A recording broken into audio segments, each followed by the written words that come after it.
दिल को छू जाने वाली मैं बात कहूँ जो आपके पिताजी ने स्कीम्स लॉन्च करी हो या डेवलपमेंट प्रोजेक्ट्स लॉन्च करे हो, which are the 5 closest things to your heart which you always keep telling? अपनी दादी को कभी देखा नहीं। मेरे पिताजी ने अपनी माँ को खो दिया था बहुत ही कम उम्र में।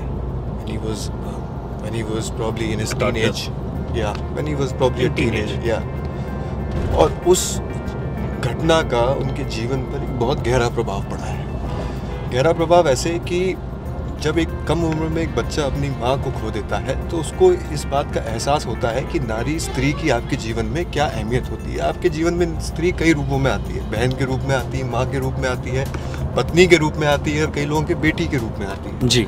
लेकिन जब इतना बड़ा धक्का इतनी कम उम्र में लगता है तो स्वाभाविक है इंसान को सोचने पे ये चीज़ें मजबूर कर देती हैं कि आखिर उनके हक की भी कोई बात होनी चाहिए। अब जो योजनाएं आज बनी है, हम लाडली लक्ष्मी को जानते हैं, हम लाडली बहना को जानते हैं, हम कन्यादान को जानते हैं, हम 50% रिजर्वेशन इन लोकल बॉडी इलेक्शन से, ऐसी योजनाओं की जो हम बात करते हैं तो ये कोई ऐसा नहीं है कि चुनाव से पहले निकल आए, ये उनके जीवन के अनुभवों से निकल कर आई हैं। वो अनुभव जो उन्होंने अपने बचपन के दिनों में किए, एक निम्न मध्यम वर्गीय परिवार से थे, lower middle class family, correct. तो उन्होंने देखा कि महिलाओं के साथ अत्याचार होता है, महिलाओं के साथ का अपमान होता है, घर में ही महिलाओं की कदर नहीं की जाती, छोटी छोटी ज़रूरतों के लिए पुरुषों के प्रति महिलाओं को अपने हाथ बढ़ाने पड़ते।